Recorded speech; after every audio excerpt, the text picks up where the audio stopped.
जय श्री कृष्णा। राधे राधे दोस्तों आज मैं आप सभी भक्तों को लड्डू गोपाल की एक ऐसी लीला कथा सुनाऊंगी जिसे सुनकर आप आश्चर्य रह जाएंगे। दोस्तों आप सोच भी नहीं सकते क्या कोई ऐसा भी कर सकता है। दोस्तों हम सबको पता है कि मनुष्य का जन्म कई जन्मों के बाद, कई लाखों जन्मों के बाद हमें प्राप्त हुआ है। इससे पहले भी हम सभी प्राणी कई जन्मों तक कई योनियों में भटकते रहते हैं। कई जन्मों के बाद ठाकुर जी की कृपा से हमें यह मनुष्य जीवन मिला है और हम सभी भक्त यह भली भांति जानते हैं कि मनुष्य तन हमें क्यों प्राप्त हुआ है। दोस्तों हम माया जाल में, इस चकाचौंध दुनिया में इस तरह से उलझ जाते हैं कि हम भूल जाते हैं कि हमें वैकुंठ धाम की प्राप्ति के लिए, हमें अपने ठाकुर जी के श्री चरणों में स्थान पाने के लिए हमें यह मनुष्य जीवन प्राप्त हुआ है। भगवत प्राप्ति के लिए हमें यह तन प्राप्त हुआ है और बार बार जन्म मरण के चक्रव्यूह से हमें मुक्ति प्राप्त हो, इसीलिए हमें यह मनुष्य तन प्राप्त हुआ है। लेकिन हम मानव जीव माया मोह में इस तरह से उलझ जाते हैं कि हम भूल जाते हैं कि हमें मनुष्य तन यह क्यों प्राप्त हुआ है और इसीलिए हमें इस जन्म में ठाकुर जी की सेवा करनी चाहिए, उनके भजनों का गान करना चाहिए, नाम जप करना चाहिए। और दोस्तों जब हम अपने लड्डू गोपाल की सेवा करते हैं, उन्हें सुबह स्नान करवाते हैं, फिर चाहे वो गंगा जल हो, पंचामृत हो या फिर शुद्ध जल, जब हम अपने लाला अपने ठाकुर को उससे स्नान कराते हैं तो वो अमृत समान हो जाता है। और इसीलिए हम सभी भक्त जब भी अपने लाला अपने कन्हैया को स्नान कराते हैं तो उस पंचामृत को हम खुद ग्रहण करते हैं। लेकिन दोस्तों मैं आपको हैरान कर देने वाली एक ऐसी घटना सुनाऊंगी जिसे सुनकर आपको विश्वास नहीं होगा। तो दोस्तों इस लीला कथा को बड़े ही भाव से, बड़े प्रेम पूर्वक सुनिएगा। एक मैया है, वह लड्डू गोपाल की सेवा कई वर्षों से करती आ रही हैं। वो लड्डू गोपाल की अनन्य भक्त हैं, लड्डू गोपाल से बहुत प्रेम करती हैं और बड़े प्रेम से अपने लाला की सेवा करती हैं। चाहे कुछ भी हो जाए पर उनके पूजा पाठ में, उनके ठाकुर जी की सेवा में कभी कोई विघ्न नहीं आ सकता। अगर कोई विघ्न आ भी जाए तो चाहे कुछ भी हो जाए, उनके लिए सबसे महत्वपूर्ण है ठाकुर जी की सेवा, अपने लड्डू गोपाल की सेवा। दोस्तों जब हम भक्ति के मार्ग पे आगे बढ़ते हैं, जब भक्ति हमारे जीवन में प्रवेश करती है तो हमारे जीवन में इतनी परीक्षाएं आती हैं, ऐसे मोड़ आ जाते हैं कि हम भक्ति करना छोड़ देते हैं या फिर भक्ति करना कम कर देते हैं, भगवान पर विश्वास नहीं करते हैं। लेकिन दोस्तों हमें कभी भी ठाकुर जी की सेवा नहीं छोड़नी चाहिए, कभी भी भक्ति नहीं छोड़नी चाहिए, क्योंकि उस वक्त हमारी परीक्षा का समय चल रहा होता है। ठाकुर जी अपने भक्तों की परीक्षा लेते हैं कि हमारे भक्त हमसे सच्चा प्रेम करते भी हैं या फिर दिखावा करते हैं। जब मैया ने लड्डू गोपाल की सेवा करना शुरू किया, लड्डू गोपाल के श्री विग्रह को अपने घर पे विराजित किया और तब उनके दोनों बच्चे छोटे थे, एक 7-8 वर्ष का और एक 10-11 वर्ष का। दोनों बच्चे पास के ही स्कूल में पढ़ाई करने जाया करते थे। मैया के घर पे उनकी सास, उनके हस्बैंड और 2 बच्चे हैं। इनके ससुर जी का स्वर्गवास हो गया है। मैया पूरे घर को अच्छे से संभालती थी, सबका अच्छे से ध्यान रखती थी और साथ ही लड्डू गोपाल की सेवा भी किया करती थी। लेकिन इनकी सास को लड्डू गोपाल की सेवा करना बिल्कुल भी पसंद नहीं था।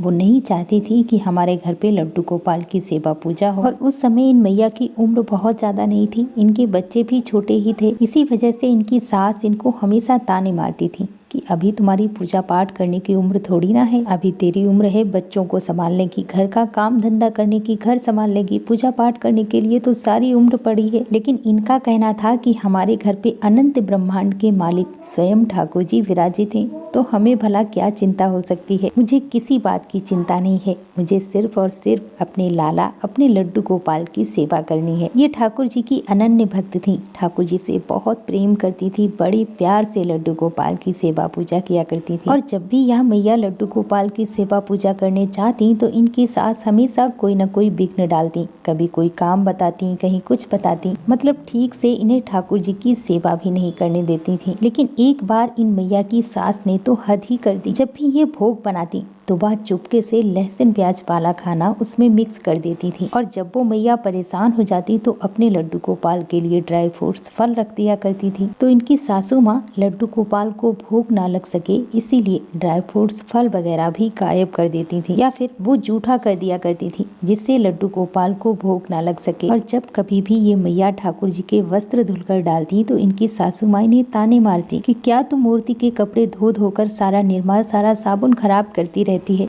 मैं तुझे मना करती हूँ लेकिन तेरे समझ में ही नहीं आता। मतलब वो लड्डू गोपाल की सेवा कभी भी ठीक से करने नहीं देती थी। धीरे धीरे ऐसे ही समय बीतता गया। वह लड्डू गोपाल की सेवा करती रही। उनकी सास उन्हें मना करती थी लेकिन वह लड्डू गोपाल की सेवा करती ही रही। धीरे धीरे समय बीता। इन मैया के बच्चे बड़े हो गए। दोनों बच्चे बाहर पढ़ाई करने चले गए। अब जब इन मैया के बच्चे बाहर पढ़ाई करने चले गए तो घर पे ज्यादा काम भी नहीं रह गया। इनकी सासू माँ ये और इनके हस्बैंड। अब धीरे धीरे इनकी सासू माँ की भी उम्र ढल चुकी थी। वो भी वृद्ध होने लगी थी। इनके पति काम के लिए ऑफिस चले जाया करते थे और बच्चे बाहर पढ़ाई करने लगे थे। अगर कोई घर का सामान लाना होता था तो इन मैया को ही बाहर जाना पड़ता था क्योंकि घर पे कोई भी नहीं था। एक दिन ऐसे ही मैया मार्केट सब्जी लेने के लिए गई। सुबह 11 से 12 बजे का वक्त था। मैया ने लड्डू गोपाल को भोग लगा दिया और भोग लगाने के बाद वो मैया मार्केट चली गई। और जब ये मार्केट से वापस आती हैं तो देखती हैं कि इनकी सासू माँ ने लड्डू गोपाल के पास रखे हुए भोग को एक गली के कुत्ते को खिला दिया है। अब वो कुत्ता लड्डू गोपाल के भोग को उसी बर्तन में चाट चाट कर खा रहा था। लड्डू गोपाल के बर्तन को पूरी तरह से दूषित कर दिया था। जिस बर्तन में ये मैया ठाकुर जी को भोग लगाती थी, इनकी सासू माँ ने उसी बर्तन में कुत्ते को रोटी खिला दी, भोग खिला दिया। और जब यह दृश्य इन मैया ने देखा तो ये बिल्कुल हैरान रह गए और ये कहती हैं कि हे प्रभु, ये क्या घोर अनर्थ हो रहा है। मेरी सासू माँ यह सब क्या कर रही हैं? मुझे कुछ भी समझ में नहीं आ रहा था। उस दिन मुझे बहुत दुख हुआ। मैंने अपनी सासू माँ से कहा कि मम्मी जी, लड्डू गोपाल के भोग को कुत्ते को किसने खिलाया? तभी वो कहती हैं कि मैंने नहीं खिलाया। मुझे नहीं पता कि तेरे लड्डू गोपाल का भोग कहाँ गया। लेकिन ये मैया अपनी सासू माँ की हरकतें अच्छे से जानती थी। उनके स्वभाव को जानती थी कि वह कभी भी लड्डू गोपाल की सेवा करना पसंद नहीं करती हैं। अब ये बहुत दुखी हूँ और दुखी होकर अपने लड्डू गोपाल के सामने जाकर रोने लगी और उनसे कहने लगी कि प्रभु, ये सब क्या हो रहा है कि मैं ठीक से आपकी सेवा भी नहीं कर सकती। आपका भोग तो अमृत तुल्य है। ठाकुर जी के पास बैठकर इसी तरह से क्षमा याचना की। इसके बाद वो अपने घर के काम में व्यस्त हो गई। इस घटना के बाद इन मैया ने गौर किया कि जब भी या ठाकुर जी को भोग लगाती हैं, मिश्री बतासे का, फल का, ड्राई फ्रूट्स का, वो भोग सब में वितरित करती हैं। जब यह भोग अपनी सासू माँ को देती हैं तो वो उस भोग को ग्रहण नहीं करती थी। वो हाथ में चुपचाप उस भोग को दबाए रहती थी और वह बाहर जाकर कुत्ते को डाल देती थी। मुझे यह सब देखकर बहुत बुरा लगता था, बहुत दुख होता था। जब भी मैं अपने लड्डू गोपाल को खाने का भोग लगाती, अन्न का भोग लगाती, उस भोग को भी मेरी सासू माँ सभी भोजन में मिक्स नहीं करने देती थी और मुझसे कहती थी कि तू ही खा अपने लड्डू गोपाल का भोग, मुझे नहीं खाना। मैं इन सब बातों से बहुत ज्यादा थक चुकी थी, तंग आ चुकी थी। धीरे धीरे मैंने अपनी सासू माँ को लड्डू गोपाल का प्रसाद देना बंद कर दिया। एक दिन हुआ यूँ कि ये मैया मार्केट कुछ जरूरी सामान लेने के लिए गई थी और जब मैं मार्केट से आई तो मैंने देखा कि मेरे घर के मंदिर में लड्डू गोपाल तो है ही नहीं। अपने लड्डू गोपाल, अपने लाला को मंदिर में ना देखकर मेरे पैरों तले जमीन खिसक गई। मैं एकदम आश्चर्य रह गई कि आखिर मेरे लड्डू गोपाल जी कहाँ हैं और उन्हें मंदिर में से कौन हटा सकता है। लेकिन मुझे यह समझने में बिल्कुल भी एक पल नहीं लगता कि यह मेरी सासू माँ की ही हरकत होगी। वह लड्डू गोपाल को बिल्कुल भी पसंद नहीं करती थी। वो नहीं चाहती थी कि मैं लड्डू गोपाल की सेवा करूं। तभी मैं उनके पास जाकर पूछती हूँ कि मम्मी जी, लड्डू गोपाल कहाँ हैं? वो कहती हैं कि मुझे नहीं पता तेरे लड्डू गोपाल कहाँ गए और वैसे भी मैं तेरे लड्डू गोपाल के पास नहीं जाती हूँ, तो मुझे कैसे पता होगा कि तेरे लड्डू गोपाल कहाँ गए? मुझे पूरा विश्वास था कि मेरे लड्डू गोपाल के साथ कुछ भी किया हो, लेकिन किया मेरी सासू माँ ने ही है। इसके बाद मैं पूरे घर में लड्डू गोपाल को देखती हूँ पर लड्डू गोपाल जी कहीं नहीं मिल रहे थे। लेकिन लड्डू गोपाल कहीं नहीं मिले।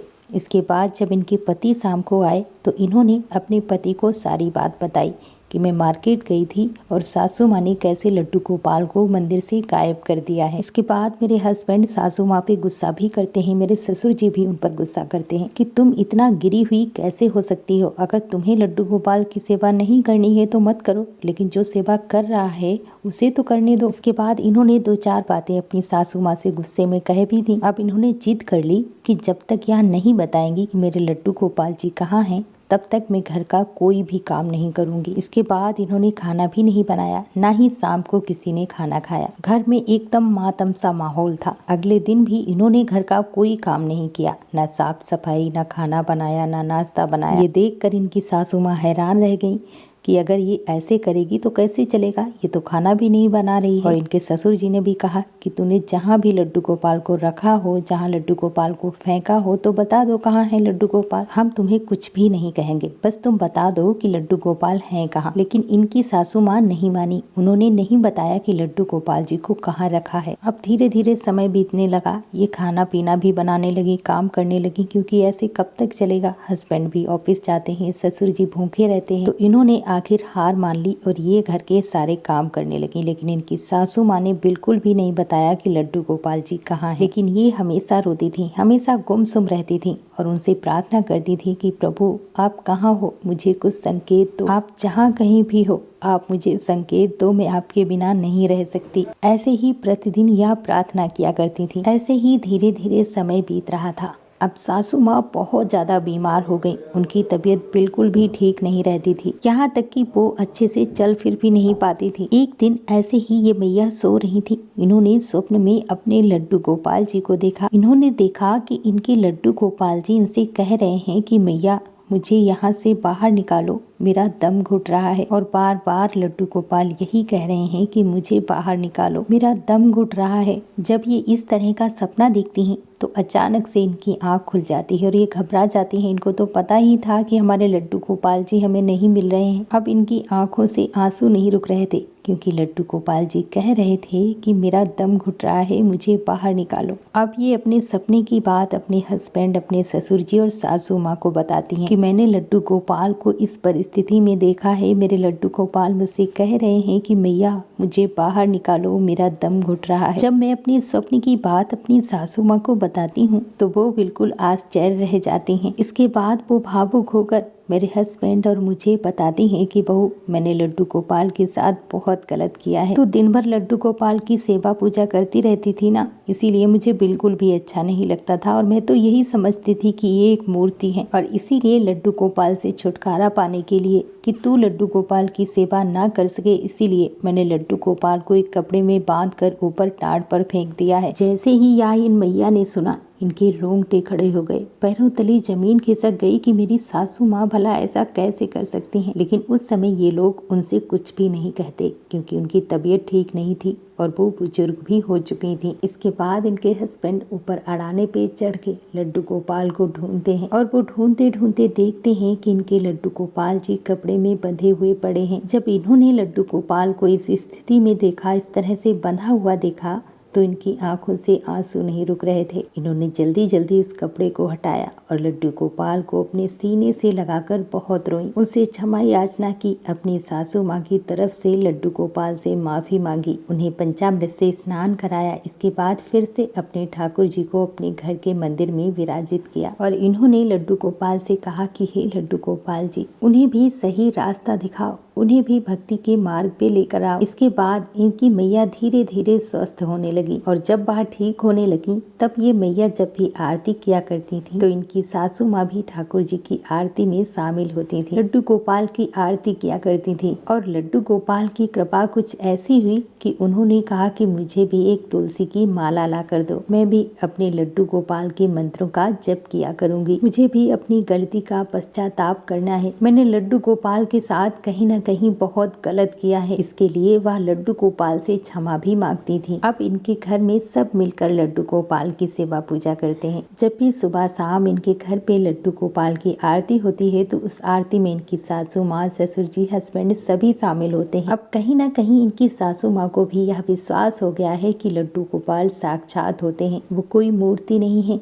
वो स्वयं भगवान श्री कृष्ण के बाल स्वरूप हैं। दोस्तों, अगर किसी के घर में कोई एक ठाकुर जी की सेवा करता है, कोई एक लड्डू गोपाल की सेवा पूजा करता है, तो उसके घर पे जितने भी सदस्य हों, चाहे वह नास्तिक हो या फिर आस्तिक हो, सबको अपनाते हैं। और जो गलत रास्ते पर चल रहे होते हैं उन्हें भी ठाकुर जी भक्ति के मार्ग पर लाते हैं, उन्हें भी सही रास्ता दिखाते हैं। हमारे लड्डू गोपाल, हमारे ठाकुर जी हमें अपनी सेवा का मौका देकर हमें अपनी जीवन सुधारने के लिए अवसर देते हैं, ताकि हम उनकी सेवा करके इस जन्म मरण के चक्रव्यूह से मुक्त हो सकें, अच्छे कर्म करके इस जन्म मरण के चक्रव्यूह से मुक्त हो सकें। और इसीलिए दोस्तों, मैं हमेशा कहती हूँ के अपने लड्डू गोपाल की सेवा पूजा कीजिए, उनसे प्रेम कीजिए, उन पर पूर्ण विश्वास कीजिए और ज़्यादा से ज़्यादा नाम जाप कीजिए। और दोस्तों मेरे साथ एक बार प्रेम से बोलो लड्डू गोपाल की जय, कृष्ण कन्हैया की जय। जय जय श्री राधे।